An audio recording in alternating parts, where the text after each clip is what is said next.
What's going on? Move the Mouse here, back in City Skylines with the last episode of map making for the town of Portsmouth.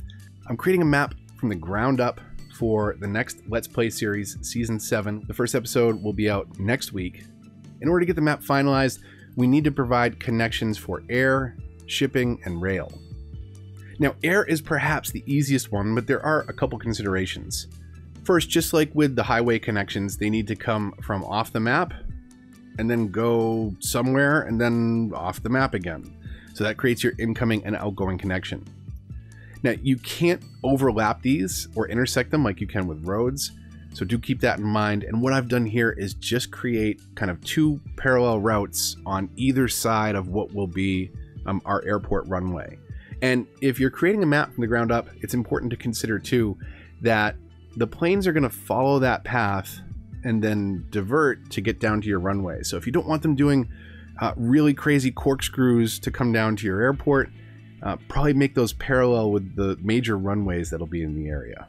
With that out of the way, air is really easy. Shipping's up next. And for that, we want to provide pathways, kind of like we do with ferries, but you're basically just building a road that the ships are going to follow. And they need to drive by your city in some place where you can drop a cargo port that has visibility to that area. So for this, I'm doing two routes, one on the eastern seacoast, which is the actual seacoast area. And then I'm also doing one on the western bay, which technically isn't ocean, it's an interior waterway.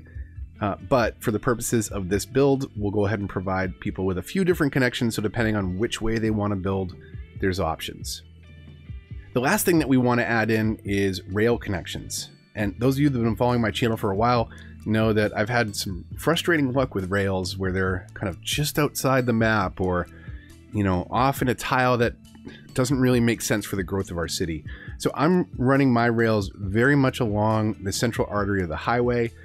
And then I'm going to divert into the area where the airport is going to be so that we can do kind of a cargo airport over there next to the international airport. But ideally, you want to bring your railways very close to that center tile so that people can kind of build out in any direction. They're not forced to go one way or the other if they want to use rail access. It's nice to give people options, just like with the other connections you're allowed for, so do plan that out accordingly. Now, we can use the Move It mod just like we did with roads to kind of fine tune any bends, but also to fix any kind of hills or valleys in the rail network. And basically what I've done is I've kind of run it parallel to the road, and we're keeping it relatively level with the same height elevation as the road in the area. Now we can add a couple little extra details in the form of lighthouses, shipwrecks, rusted out cars, abandoned houses, and abandoned factories, one of which I've dropped in over by the railway, giving it its own little rail yard, if you will, just for a little bit of detail where, you know, we might see there once was a thriving factory, but it's long since out of business, but the railway is still there to support what once existed. One of the last things I'm adding in here is wildlife spawns, and this just creates a little bit of extra life in your map. So when you zoom into certain areas, you'll see various wild animals running around the woods. You could certainly put these in population centers if you wanted to, but it doesn't make a lot of sense. So I'm kind of sticking to the main wooded areas where there's going to be less people living. Now, before we save our map, we can take a custom screenshot so that appears when you're going to load the map for the first time. And if we want to just double check where things are at, you can click on Chirpy at any time to see if you've met 1, all the requirements, and 2, all the recommended settings. So the requirements are pretty simple. You need water in your starting tile. You have to have at least 1 incoming and 1 outgoing highway connection. And as far as the game's concerned at that point, that's all that's required to make the map work. But again, if you want to provide a little bit of something for everyone, it's usually a good idea to meet all the recommended options as well. And we've done that in the last couple episodes. So we've got train, shipping, and air connections. And we also have plenty of industry options in the form of ore, oil, forestry, and farming.